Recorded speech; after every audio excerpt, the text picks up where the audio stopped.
اس لیے کہتے ہیں کہ ضرب الحبیب شدید، دوست کی مار بڑی سخت ہوتی ہے۔ منصور حلاج مشہور زمانہ ولی جو رنگ برنگ امور کا مرتکب تھا اور سزا ہو گئی ان کو، سب پتھر مار رہے تھے تو لوگ متفق نہیں تھے۔ ابو القاسم جنید بغدادی اور شیخ شبلی آئے، تو جب شیخ شبلی نے پتھر مارا، سب مار رہے تھے، تو منصور حلاج یک دم چیخا اور ایسا پیچھے مڑ کے دیکھا اوف، تو انہوں نے کہا کیوں سب مار رہے ہیں؟ کہا سب مار رہے ہیں، مجھے جانتے نہیں ہیں، آپ جانتے ہیں اور مار رہے ہیں، اس لیے آپ کو معاف نہیں کروں گا۔ شیخ شبلی یک دم رک گئے کہ بس میری توبہ۔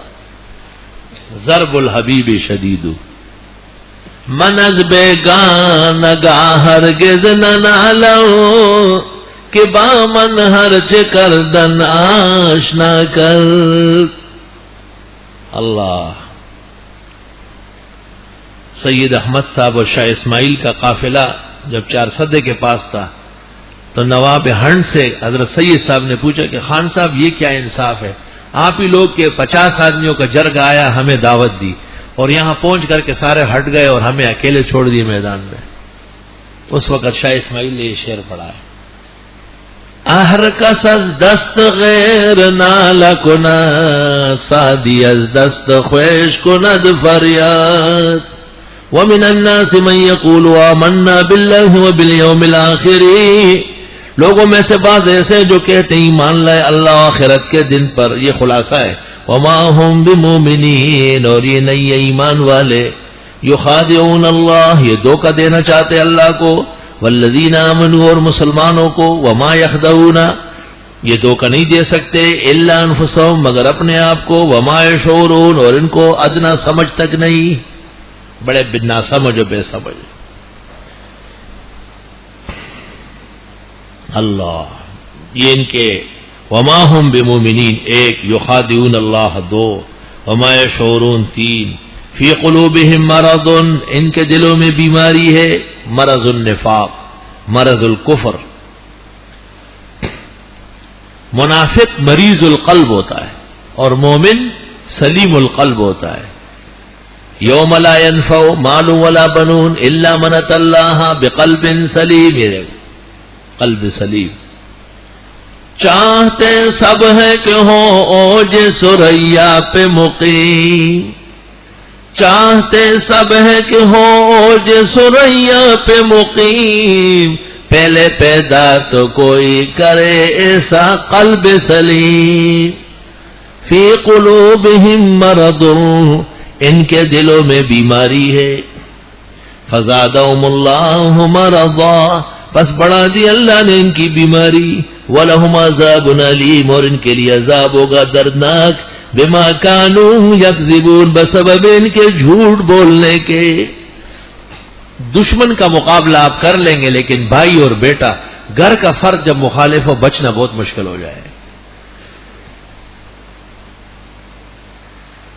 قاضی مظہر حسین صاحب دامت برکاتہم امام ہیں اہل سنت کے، کسی زمانے میں جمعیت علماء اسلام پنجاب کے امیر تھے، بڑے حق پرست اور حق کے دائی عالم ہیں، لیکن چونکہ ہر باطل سے ہمیشہ لڑے ہیں اس لیے مزاج میں ضرورت سے زیادہ تشدد واقع ہوا۔ جمعیت علماء سے ناراض ہوئے اور مفتی محمود صاحب کے خلاف ایک کتاب شائع کی، احتجاجی مکتوب بنام مولانا مفتی محمود، احتجاجی مکتوب بنام مولانا مفتی محمود۔ حضرت سے لوگ پوچھتے تھے مفتی صاحب سے قاضی صاحب کے بارے میں، تو حضرت فرماتے تھے وہ ہمارے بزرگ ہیں، وہ دین کے دائی ہے، کچھ وجوہات سے اس وقت وہ نالاں ہیں، ہم کوشش کریں گے کہ بہت جلد انہیں راضی کریں۔ بس حضرت مفتی صاحب اس وجہ سے بھی فائق علی الاقران تھے کہ اپنے کسی ساتھی کو کبھی کچھ کہتے نہیں تھے، سینہ ان کا شعر سے بڑا سینہ تھا، بڑا وسیع صدر، ورنہ وہ کسی کا رد کرتے تو زندہ نہیں رہ سکتے لوگ، چل نہیں سکتے، نہیں کہتے ٹھیک۔ ایک دن بنوری ٹاؤن میں حضرت مہمان تھے، اخبار نویس آئے تھے اور مولانا قاضی مظہر حسین کی کتاب پنجاب کے کسی ظالم اخبار نے باقاعدہ قسطوار شائع کر لی حضرت مفتی صاحب کے خلاف. تو یہاں کے صحافیوں نے پوچھا کہ آپ اس بارے میں کیا کہتے ہیں؟ کہ مجھے بھی قاضی صاحب سے گلہ ہے کہ ان کو ایسا نہیں کرنا چاہیے. کا اور کچھ نہیں کہوں گا. اس میں تو بڑی باتیں آئی ہے. اور میں قاضی صاحب مناسب سمجھتے ہیں تو ٹھیک، میں تو سمجھتا ہوں کہ ہم اکٹھے رہیں اور ان کا ہم پر عمر بھر اعتماد رہا ہے، اور جو شکایات ان کو مجھ سے ہیں مجھے ان سے نہیں ہے، اس لیے میں ان کے بارے میں محتاط ہوں. صحافی نے لکھا اگلے دن اخبار میں کہ مفتی محمود اپنے علماء کے بارے میں حد درجے محتاط، بہت محتاط. اسی طرح مولانا بھی ہے 100% الولد سر لابی.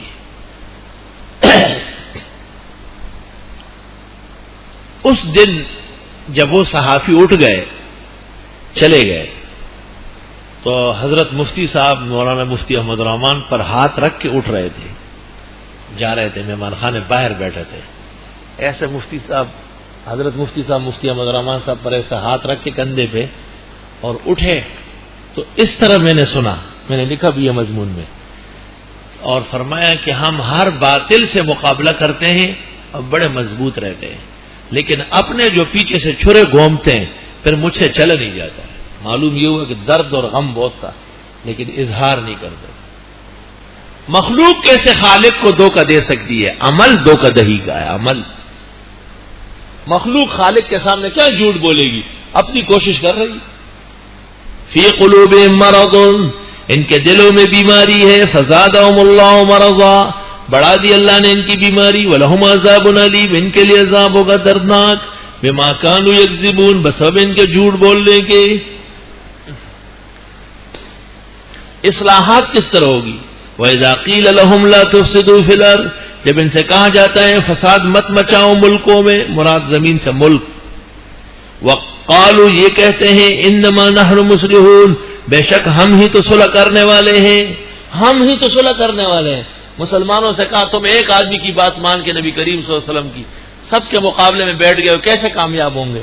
ہمیں دیکھو ہم ادھر بھی ہیں ادھر بھی ہیں. کفار کو کہتے ہم تمہارے ساتھ ہی ہیں، مسلمانوں سے کہتے وہ ہم تمہارے ساتھ نمازیں پڑھ رہے ہیں، ساتھ اٹھتے بیٹھتے، پھر بھی تم مطمئن نہیں ہو. انما نحن مصلحون، جس کو اس زمانے میں کہتے جی فلاں بڑا نیوٹن آدمی ہے. یہ نیوٹن اور نیوٹن جو ہے یہ حقیقت میں وہی انہی کا بقیہ ہے، وہی آثار خبیثہ ہے،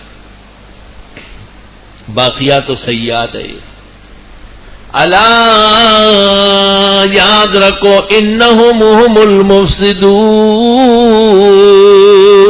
بے شک یہی فسادی ہے. ولکن لا یشعرون، لیکن کو شعور تک نہیں. اللہ